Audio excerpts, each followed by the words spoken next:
Hi, hello and welcome back. Welcome back to another Onkruid video. Another book finished, so another should you read video, as you can see by my rambling around again and the PowerPoint in the background with this handsome fellow to this side, John Green, the author of Looking for Alaska, which is of course the book we're going to be talking about today. Should you read the book?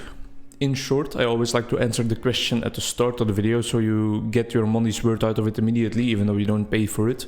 Anyhow, yeah, probably. I think so. It's not a yes without any doubts or hesitation, but I still think that, yeah, you might enjoy this book, you might want to read it. You could also not read it, it's not gonna be that big of a loss for you, but I'm not saying like, oh, I wouldn't advise to read this book.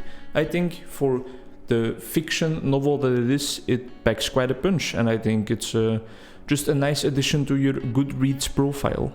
And then your first question probably popping up is, now, what is the book about? Well, I'll tell you right now. The book is about, oh, spoiler alert, but some small spoilers. I'll just reveal some of the locations and character names, but I'll not talk about any of the main large events that the book is based upon. Either way, the main character is named Miles Halter, or in the book he is most of the time named Putsch, or propje in Dutch, and that means like a piece of paper that you cram together. That's a propje of paper, and it's kind of a very derogatory name. It makes him feel very small. It's kind of a name to poke fun at him. That name has been given to him by the Colonel, which is his roommate in his new school. There's also Alaska, which is kind of like the main antagonist. She's not really against Putsch or anything, but she's one of the other main protagonists, but kind of like the counterpart of Putsch, if you will. And then there's also Takumi and Lara, who are just some side characters, but they actually have some impact on the story, and they are also written quite well, in my opinion. What happened is Putsch normally lives in Florida, or Miles, but I'm just gonna say Putsch. He lives normally in Florida, but he became really sick and tired of his life there. He had almost no friends, he was not popular at all, he was a bit of a nerd, and one of his passions is remembering the last names of people. And I mean, if that is your main passion in life, you can kind of feel that that doesn't really stroke with what the mainstream society is all into right now. Now, remembering famous TikTok stars and their favorite breakfast meals, ooh man, that would really rank you up high in the popularity rankings at high school momentarily. But remembering famous people's, or not even people that everybody knows, last words, that's not gonna really do you any favors, I believe. And because his life sucks so much, in his opinion, he decides to move to boarding school in Alabama, and that is the Culver Creek boarding school, the same one his father went to. And immediately he turns from this nice, reserved, very polite kid into somebody that smokes, that drinks, and that pulls all kinds of goofs and gaffes with all the people at that school, both students and personnel. He turns kind of into a little piece of shit, actually, for most part of the book, but it's all in good fun, and he is still a great person, I think, or well, he is still a very polite person at heart and stuff, but he just gets influenced by some bad is a bit of an overstatement, but by some questionable people with questionable ethics that seem to want different things in life than what the Putsch from Florida wanted. Throughout the book, though, he evolves into the perspective of those other people a bit more, and he starts to let loose a bit, starts to not give a fuck anymore. He engages in pranks on the school, and he starts to not care that much about his books or about his homework anymore most of the time. But one thing he consistently cares about, and it's a great character in the book in my opinion, is Dr. Hyde, or the old man. It's his religious teacher, and he plays an important role in the book in my opinion, because he kind of asks some of the major questions. And one of the questions he asked is, how do I get out of this labyrinth? It's a question he actually gets from Alaska, because she knows that those are the last words of like a famous adventurer, I believe, or maybe like a revolutionary warrior. That's also possible. It's one of those two. How do I get out of this labyrinth? That's the questions she asks Putsch, and Putsch is like, what do those last words mean? And Alaska is like, well, maybe you should find that out this year. You should look for yourself what that means. How do I get out of this labyrinth? And for her, it appears to be a labyrinth of suffering, and that's further elaborated on throughout the story, but you should read the book yourself to find out what that all means. Putsch, his own favorite last words are looking for the great perhaps. I believe they were by a poet or an author. I can't really remember. I did not try to remember any of the names or stuff mentioned in the book, because there are quite a lot of them, but looking for the great perhaps, and that's one of his main motivations in going to that boarding school. He doesn't know what's gonna happen. He doesn't know if it's gonna turn out great, but he's looking for that perhaps. Perhaps it turns out great. Maybe I will discover a new vitality in life, and he, like likes to take that chance. Some fun facts then is that John Green, the author of the book, who you will probably also know from The Fault in Our Stars, probably his most famous work, and he also has Paper Towns then and probably some others, is that he knows a bunch of those last words himself. He has a YouTube channel as well, I believe they are called the Vlog Brothers or something, and there's this certain segment where he tells us the last words of like 50 people or something like that in a couple of minutes.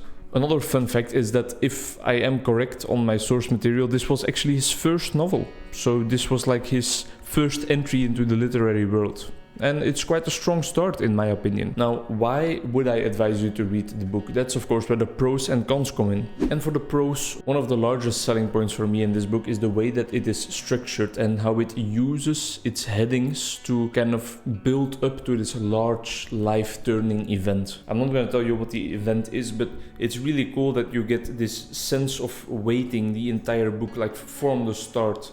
The first heading, if I'm not mistaken, is for example before, and then afterwards it goes into like 143 days before, 139 days before, and it keeps on building up like that. And I think that is a really great and innovative way of building suspense for the pivotal moment that really transforms the story, the pivotal moment that really is like the climax of the entire book. And then you would think that that moment is at the end, but no, it's kind of like at the 75% point or something like that, and then there's a bunch of chapters labeled like so many days after the event, and I just think that's really great. The book is easy to read, it's quite short, and it has great pacing.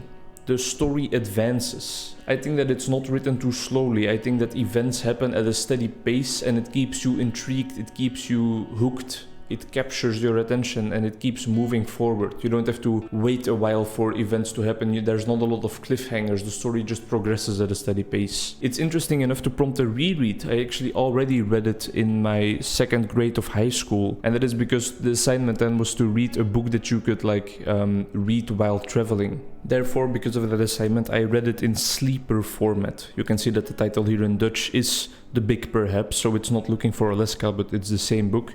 And it's a very, very handy way of reading books. Pages just look like this. It's one page for each two small pages of the book. And it's a very, very handy way of taking some literature on the road with you. You can read it in the bus or while standing in line somewhere or on the train. It's all possible, and it just fits inside the pocket of my jacket. So I'm definitely gonna look out for more of these sleeper format books because I really, really enjoy reading them. And yeah, now the second time I was just wondering like, what was this book about again?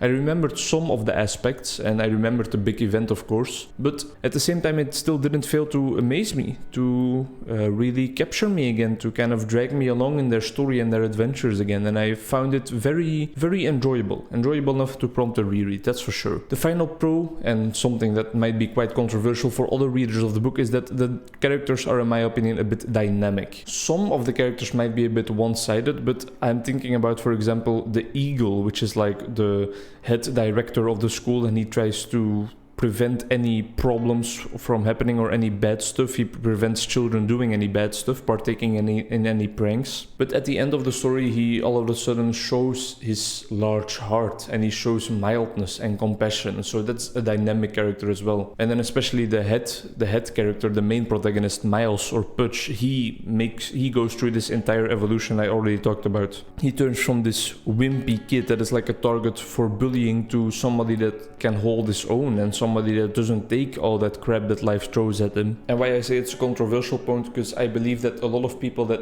immediately want to write off this book as just a piece of teen drama that they are too old for or not interesting in, they might see the characters as extremely one-sided. Like, oh, Alaska is so dramatic, and oh, the Colonel is such a douchebag. But you really need to read between the lines and think about what is going on inside their heads actually. And then I think you will realize that the characters are actually quite dynamic and they portray the struggles of puberty well, in my opinion. It's really a story about coming of age a bit, even though it only spans one single year, but it shows some of the main events that can kind of catapult you into adult life. But it's not all positive. I think the pros outweigh the cons for this one, but I definitely still want to talk about the cons as well, because I want to not fall into confirmation bias by thinking that it's a good book, only talking about the good parts of the book. I want to show you a real perspective. So here are some of the bad parts parts as well. You can see the cast for the on-screen adaptation in the form of a series on Hulu, I believe. I have never seen it. I don't really want to see it, I think. But from left to right, you can see Alaska,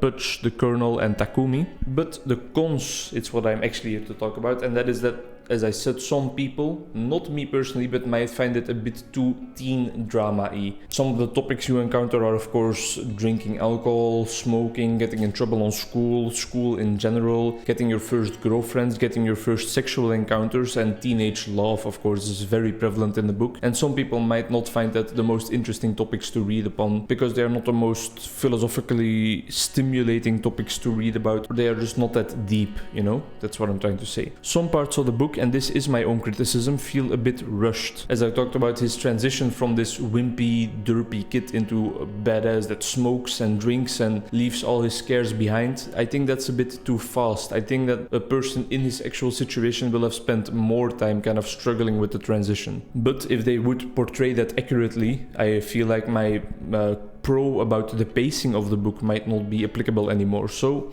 it's kind of a balance you have to make, you know. And then one of the love encounters between both of the characters that has kind of been led up to throughout the story, I feel like also happens a bit too quickly and a bit without premonition. It's just all of a sudden bam bam bam and everything happened, and then all of a sudden it's over again already. So it's, yeah, some parts feel a bit too fast paced. One other con, which I don't mind personally, but I feel like a lot of people might, is the open ending. There's not really a sense of closure at the end. We still don't know, and that will become clearer once you read the book. But yeah, it's an ending where you have to kind of fill in the blanks for yourself and kind of make your own conclusion, and some people might not really enjoy that. Predictability might be one of my biggest cons with this book, might be one of the things I dislike the most. Now, it's easy speaking for me because it was a reread, of course, but I remember distinctly from the first time I read through it that I already was sure what the great event was gonna be from like page 50 or something like that. There's subtle hints throughout the book and not so subtle hints as well. There's foreshadowing definitely of what is about to happen, and yeah, it's just quite predictable. And also for smaller events in the book, some of them are predictable, but on the other hand, some are not at all. But I feel like when the most important event that your entire story is based upon is predictable, then predictability is a valid con to bring up. And then in a very light piece of text, because it's just a criticism that I read online but that I don't share with the other readers, is that it was boring. I personally don't feel like the book was boring at all. As I talked about the pacing and the deepness, the depth rather of the story elements, you can kind of deduct that I don't find the book boring. I found it a pleasant read, and I would definitely advise you to do so too. And that brings me to the final part, which is the conclusion. And I typed out a sentence that I feel like really beautifully captures my feelings towards the book, which are of course very important. I felt like I should have felt like I was too old for this book, but I still thoroughly enjoyed it, and think you would too. That's my main review of the book. It feels like you shouldn't enjoy it anymore because it's just all teen drama, teen love, friendship, things like that. But I mean, John Green does a great job of pulling you in and letting you read the book in its entirety in 2 or 3 days. That's at least what I did. I really couldn't stop reading. I wanted to get to the end again. And then one final remark I had to make about the book, because it was just very funny to me, is that one of the characters, the Colonel, I believe, is also reading Moby Dick in that book. And Moby Dick is a literary work of art that I have been struggling with finishing for the past months. I'm really working on it. And I relate to the Colonel's struggles, where he emphasizes things like, alright, it's great that I now know the anatomy of the whale for the 50th time, but just continue with the story, you stupid motherfucker. And I really relate to that. And of course, to end off, the most famous quote from the book, which you might have heard already, because it's really a beautiful sentence. And it says that if people were rain, I would be just a little drizzle and she would be a hurricane. And whew, that just like pumps it right there in the heart, right? It's just like a knife slowly inserted into it and like twisted. But that will only become clear once you read the book, why it feels like a knife and being twisted. It really accurately depicts 2 of the main characters in the book, and I think it's just a great description of like a summary of the entire story and what is really the underlying theme. Individual differences and how to cope with them and how to still make beautiful friendships out of those individual differences. Read it. Tell me what you thought of it. I hope you enjoy it. I presume you will if you have any of the same interests or outlooks on life as me. And then I will hope to see you in the next video. Thanks a lot for watching. Bye bye.